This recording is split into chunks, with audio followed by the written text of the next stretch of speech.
In the previous lecture, we have already seen the polar plot, type 0 system या type 1 system या for any question you can now draw the polar plot. और polar plot से stability कैसे determine करते हैं ये भी हम लोग calculation करना देख चुके हैं. अब इस लेक्चर में जो हम बात करने वाले हैं दैट इज निक्विस्ट प्लॉट. और मैं यहाँ पे आगे जाने से पहले आपको जरूर कहूंगा कि अगर आपने पोलर प्लॉट अभी तक नहीं करा है, आपको याद नहीं है, तो पहले आप उन लेक्चर्स को देख लें, because polar plot as a step use होने वाला है इस निक्विस्ट प्लॉट को कंस्ट्रक्ट करने में. How you will build the Nyquist plot और निक्विस्ट प्लॉट में स्टेबिलिटी कैसे डिटरमाइन करते हैं, सब आपको पोलर प्लॉट से ही बहुत अच्छे से क्लियर होने वाला है. सो पहले पोलर प्लॉट अच्छे से क्लियर कीजिए, देन इस लेक्चर को पढ़ना स्टार्ट कीजिएगा.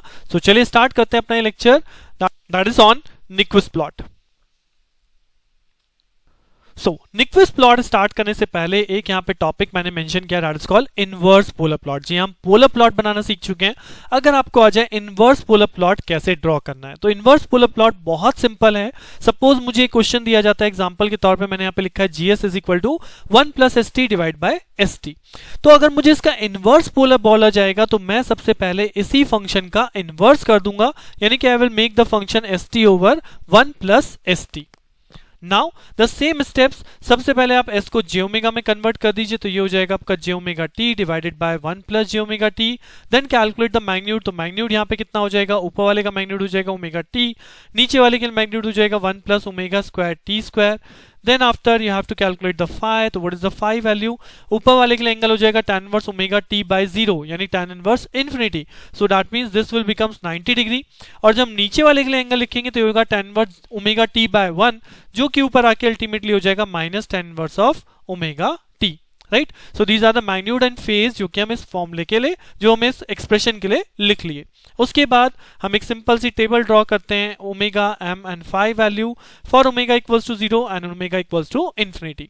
सो when omega equals to 0 this value simply become what, this value simply become omega equals to 0 M become 0. And when it is infinite, तो इनफाइनाइट का मतलब होगा ये बन जाएगा इनफाइनाइट बाय इनफाइनाइट टर्म, तो दैट इज इनवैलिड. तो इस केस में हमें क्या करना होता है, जी हाँ, हमें यहाँ पे ओमेगा टी यानी इसको ओमेगा स्क्वायर टी स्क्वायर को मैं कॉमन करूंगा. सो ये जो m है, this m is written as omega t divided by omega t under root में 1 plus 1 by omega square t square. Right, हमने ओमेगा t को ही कॉमन कर दिया. सो ओमेगा t से अब ओमेगा t कैंसिल आउट हो जाएगा. अब मैं ओमेगा टेंस टू इन्फिनिटी करूंगा तो ये हो जाएगा 1 ओवर 1 प्लस 1 बाय इन्फिनिटी यानी 1 बाय इन्फिनिटी बिकम 0, तो this value becomes 1. Right, now you can similarly calculate phase value. तो अगर ओमेगा फाई की ओमेगा की वैल्यू 0 है, tan इनवर्स 0 इज 0, तो ये वैल्यू बचेगी 90 degree. And if omega equals to infinity, तो tan इनवर्स इन्फिनिटी होता है 90, तो 90 माइनस 90 दैट बिकम्स 0. तो दिस इज माय टेबल जिसके बेस पे हम पोलर प्लॉट बना सकते हैं. और क्या पोलर प्लॉट बनने वाला है, जी हाँ, पोलर प्लॉट बनेगा the initial point is at 90 degree. तो this is the 90 degree axis और इस पे मैग्नीट्यूड 0 है, तो ये मेरा हो गया initial point at omega equals to 0. And what is the final point at phi is equal to 0 degree. तो this is the axis for 0 degree और इस 0 डिग्री एक्सिस पे कहीं ना कहीं हमें मैग्नीट्यूड क्या करना है, 1. तो ये सपोज मेरा मैग्नीट्यूड 1 है, तो this is magnitude 1 omega equals to infinity. तो इनिशियल पॉइंट से फाइनल पॉइंट को मैच करा देंगे. और ये मैंने इस क्वाड्रेंट में क्यों बनाया है, because the angle varies from 90 degree to 0 degree. Right, तो इनवर्स पोलर प्लॉट कुछ नहीं है, केवल अगर आप अपने क्वेश्चन को इनवर्स कर दीजिए and then make the same polar plot step जो अभी तक हमने सीखा है, तो this is called inverse polar plot. Now come to the main topic that is called Nyquist plot, जो हमें इस लेक्चर में स्टार्ट करना है, that is called Nyquist plot. तो Nyquist plot के लिए यहाँ पे लिखा हुआ है we know that the characteristic equation is calculated by 1 plus GSHS. Now stability के लिए हमने बहुत बेसिक कंडीशन पढ़ी थी, what are the necessary and sufficient condition, कि हमारे जो रूट्स हैं वो सारे के सारे कहाँ होने चाहिए, वो सारे के सारे left half of S plane में होने चाहिए, तभी हमारा सिस्टम स्टेबल होता है. तो Nyquist plot के थ्रू अगर मुझे ये चीज डिटरमाइन करनी है कि हाउ मेनी पोल्स और how many roots of the system lie in the right half of S plane, जिस वजह से हमारा सिस्टम क्या होता है, जिस वजह से हमारा सिस्टम अनस्टेबल होता है. So we first choose a contour that's called Nyquist contour, जो कि आपकी दो कंटूर यहाँ पे दिखाए गए हैं. अब ये कंटूर कैसे हैं, this contour is basically a infinite radius के सेमी सर्कल है. बट इस कंटूर की एक प्रॉपर्टी होती है कि this will never pass to the poles inside the system. अगर आपके सिस्टम में पोल्स हैं तो ये वहां से पास ऑन नहीं होगा। इसलिए अगर मैं टाइप 0 की बात करूं, if I am talking the type 0 system, तो टाइप 0 के अंदर ओरिजिन पे यानी कि 0 पे कोई भी पोल नहीं होते हैं। तो दैट्स वाई जो आपका यहाँ पे कंटूर बनाया गया, दिस इज स्ट्रेट फॉरवर्ड, और ये यहाँ पे 0 को क्रॉस कर रहा है, 0 से पास हो रहा है। This is infinite radius semi circle for type 0 system. But अगर हम टाइप 1, टाइप 2, टाइप 3 या सो ऑन किसी भी टाइप की बात करेंगे, then there will be a pole at origin. तो इन दैट केस ये कंटूर इस ओरिजिन से पास नहीं होगा, it will slightly reflected, it will slightly deflected. आप बोल सकते हैं कि ये यहाँ पे 0 डिग्री पे यानी 0 पॉइंट पे ओरिजिन पे जहाँ पे पोल है वहां से स्लाइटली ये मूव कर जाएगा, अपना पाथ छोड़ देगा, और इस पॉइंट पे एक और आप देखोगे एक सेमी सर्कल ड्रॉ हो रहा है, और सेमी सर्कल की जो रेडियस बोली जाती है that is tends to 0। So for drawing the Nyquist plot, we first select the Nyquist contour, और वो किस पे डिपेंड करेगा, वो आपके क्वेश्चन पे डिपेंड करेगा। If it is a type 0 system, then we select this contour, जहाँ पे आपके 3 पार्ट होंगे, 1, 2, 3, और अगर आपका टाइप 0 के अलावा कोई भी सिस्टम है, टाइप 1, 2, 3 whatever, तो उसके लिए हम ये कंटूर कंसिडर करेंगे जहाँ पे 1, 2, 3 these 3 parts are similar, but ये 4th पार्ट एडिशनल पार्ट और आ जाएगा। नाउ अब हम इन 1 बाय 1 इन पार्ट्स की मैपिंग को देखेंगे, जिनको फाइनली हम एक साथ मर्ज करेंगे, then we got the Nyquist plot. तो मैं यहाँ पे एक एग्जांपल से ही शुरू करने जा रहा हूं, and this is my question, GSHS is equal to 1 over S into 1 plus 2S into 1 plus S। तो सबसे पहला स्टेप कि इस क्वेश्चन के according choose the Nyquist contour.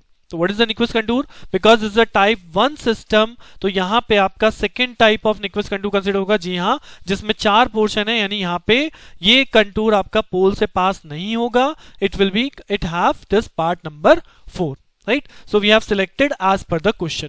But अगर सपोज यहाँ पे S नहीं होता, it is a type 0 system, then you can straight forward choose this type of contour जिसमें आपके केवल और केवल 3 पोर्शन होते। This is first, second and third, right? So फिलहाल अभी क्वेश्चन में हमारे पास है, मैं ये क्वेश्चन लेके चल रहा हूं जिससे कि हमारा वो पहला वाला कंटूर टाइप तो हो ही जाएगा, क्योंकि उसमें 3 पार्ट है, यहाँ 4 पार्ट है, तो इसमें बेसिकली आपके पास ज्यादा पोर्शन है, इसलिए मैं आपको ये वाला क्वेश्चन लेके चल रहा हूं। Now 1 by 1 we look the mapping. So mapping में क्या है, now part 1 mapping. Part 1 mapping is nothing but the polar plot of this particular question. इसलिए मैंने आपको बोला था कि यहाँ पे मुझे पोलर प्लॉट आना चाहिए, क्योंकि यहाँ polar plot as a step में यूज करने वाला हूं।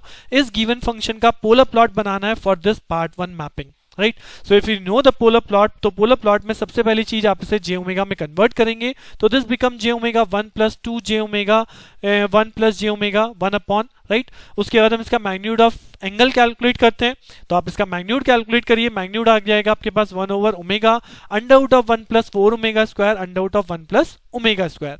अब यहाँ मैं कैलकुलेशन में नहीं जा रहा हूं, बिकॉज आई नो कि आप लोग कैलकुलेशन कर सकते हैं। So you can calculate this m, you can calculate this phi, this for 90 degree, ये हो जाएगा आपका minus tan inverse of 2 omega, और ये फैक्टर आपको देगा minus tan inverse of omega. So we have this m and phi, और उसके बाद हम एक टेबल कैलकुलेट कर लेते हैं। This is at omega equals to infinity and 0 पे आपकी मैग्नीट्यूड ऑफ phi की वैल्यू क्या है।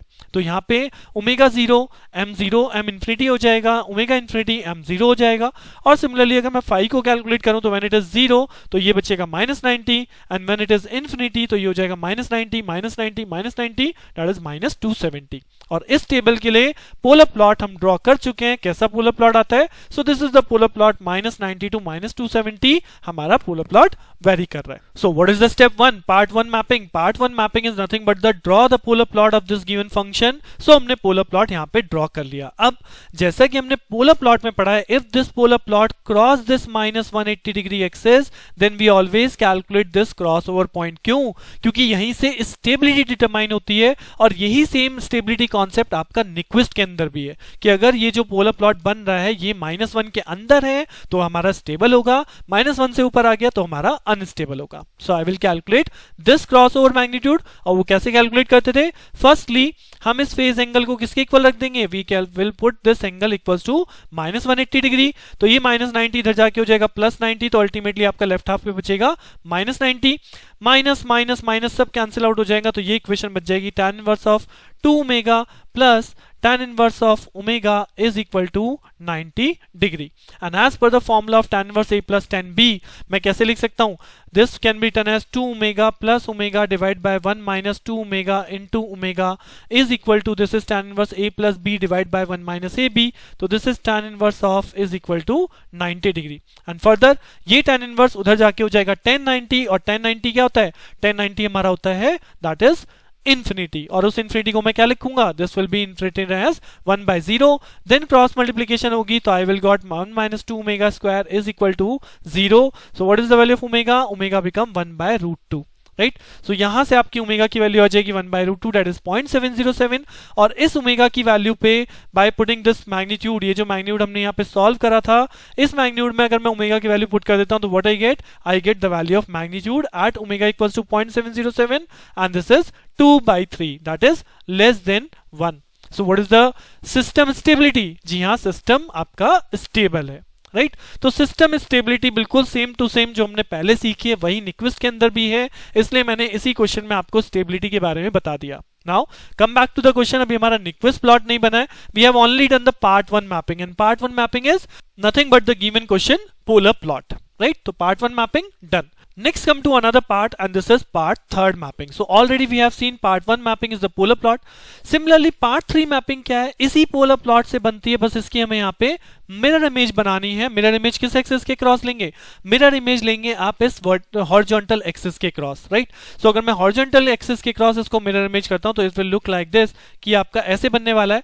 देन दूसरा चेंज, ये जो डायरेक्शन थी -90 से -270 थी. Right, this is the starting point omega equals to 0 and this is the end point omega equals to infinity. So इसकी डायरेक्शन आप चेंज कर दीजिए, ये यहाँ पे ओमेगा इक्वल्स टू 0, यहाँ पे ओमेगा इक्वल्स टू इंफिनिटी हो जाएगा, यानी this is the direction.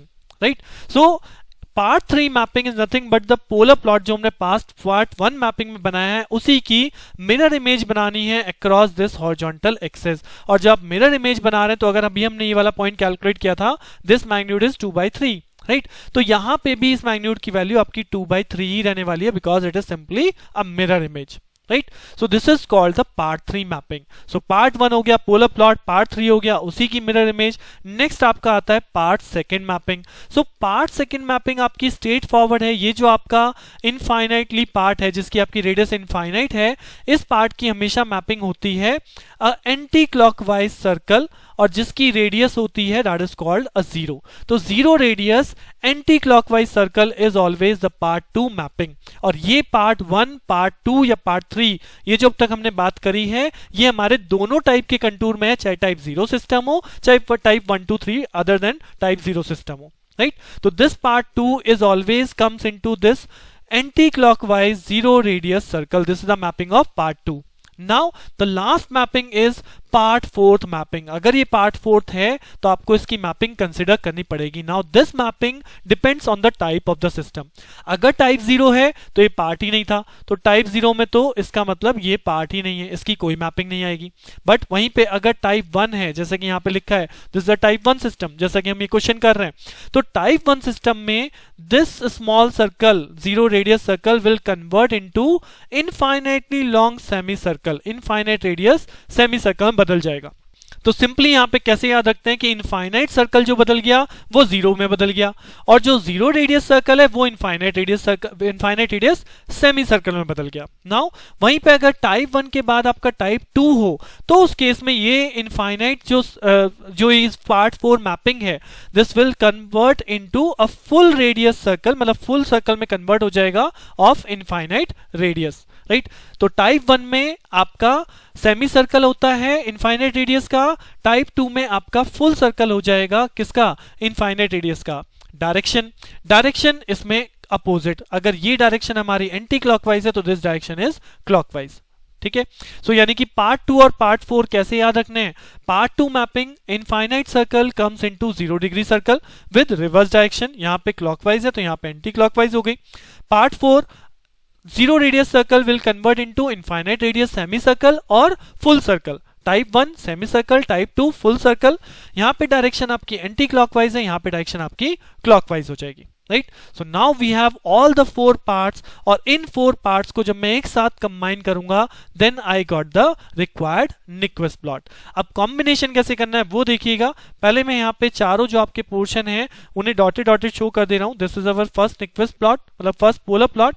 Then उसके बाद ये पार्ट 3 की मैपिंग है जो इसी के ऊपर मैंने यहाँ पे शो कर दिया। This is the mirror image of this part, right. Then उसके बाद एक हमारा पार्ट 4 था, तो पार्ट 4 क्या है इसके अंदर, this is the part 4 infinite radius semicircle. So ये हमारा पार्ट 4 आ जाएगा, this is the infinite radius semicircle. और जो पार्ट 2 है, यानी part 2 is a zero radius circle, तो this is basically a zero radius circle, right. मैं यहाँ पे जीरो रेडियस सर्कल दिखा दे रहा हूं। अब इन चारों पार्ट को आपको मैच करना है, और मैच कैसे करेंगे, बिना अपना पेन मूव किए, मतलब बिना पेन को उठाए आपको इन चारों पार्ट को मैच करना है। तो मैं यहाँ पे मैच कर रहा हूँ, this is basically infinite point. तो यहां से हमने पोलर प्लॉट को मैच करना शुरू किया, ये हमारा पोलर प्लॉट यहाँ पहुंचा। अब आप इस पार्ट पे मैच करेंगे, राइट। तो ये पार्ट कैसे चल रहा है, ये तो ऐसे चल रहा है, this is the direction of this second part. तो you will move in this direction, आप इसको फॉलो करते हैं एक्चुअली, और तब आप इस पॉइंट पे आ जाते हैं जहां से आपको एक थर्ड पार्ट मिल जाएगा। This is the mirror image, right, this is the mirror image of this polar plot. तो ये पार्ट यहाँ पे, इसकी डायरेक्शन ये है। तो डायरेक्शन को फॉलो करते हुए, डायरेक्शन को फॉलो करना, जैसे यहाँ पे इसकी डायरेक्शन क्या थी, पोलर की डायरेक्शन ये थी। फिर उसके बाद हमने इसकी डायरेक्शन को फॉलो कर लिया, देन उसके बाद हमने थर्ड पार्ट को, इस पार्ट को ज्वाइन कर दिया। अब उसके बाद ये वाला जो पोर्शन है ये इसके साथ एड ऑन हो जाता है, because the direction is in clockwise, right. So ये आपका कंप्लीट ज्वाइन होने के बाद you will get the Nyquist plot, और वो कुछ ऐसा आपको दिखाई देगा अगर आप इसे ज्वाइन करेंगे। सो this is the joining plot. ये आपका फर्स्ट पोलर प्लॉट है, ये इसकी मिरर इमेज है, और ये हमारा आउटर पोर्शन है। अब अगर मैं यहाँ पे देखूं तो आपका ये जो जीरो रेडियस सर्कल है दिस इज अप्रॉक्सीमेटली नेग्लिजिबल, तो आप इसे नेग्लेक्ट भी कर सकते हैं, और यू कैन सिंपली, जो मैंने यहाँ पे इस चीज को इस तरह से टर्न अप किया है, ये मैंने यहाँ पे मूव किया है, आप इसे मूव ना कीजिए, आप डायरेक्टली इसे ऐसे ज्वाइन कर दीजिए कि this is my first part, right. यहीं से मेरा सेकेंड पार्ट शुरू हो गया, this is the mirror image, और देन उसके बाद यहाँ पे ये ज्वाइनिंग हो गया थर्ड पार्ट। तो आप इस तरह से भी शो कर सकते हैं, depends on your direction. But main चीज है कि सारे पार्ट्स बनाने और उन्हें ज्वाइन करना, that is the Nyquist plot. Now after making Nyquist plot, वो चीज मैं आपको पहले ही बता चुका हूं, if you want to calculate the stability, so how will we define the stability? जी हाँ, सेम थिंग, अगर -1 पॉइंट आपका बाहर है, Nyquist प्लॉट उसे कवर अप नहीं कर रहा, then it is a stable system, otherwise आपका सिस्टम अनस्टेबल हो जाएगा, राइट। तो स्टेबिलिटी कॉन्सेप्ट वही है जो हमने पोलर प्लॉट में पढ़ा है। इसी के साथ आपका Nyquist प्लॉट कैसे ड्रॉ किया जाता है, this is over. Next lecture में जो हम बात करेंगे इसी के ऊपर 1-2 प्रॉब्लम्स और लेंगे, सो दैट आपको Nyquist प्लॉट और अच्छे से क्लियर हो जाए, ड्रॉ किस तरह से हम लोग कर रहे हैं। सो बने रहिए मेरे साथ, मिलते हैं नेक्स्ट लेक्चर में। Thank you.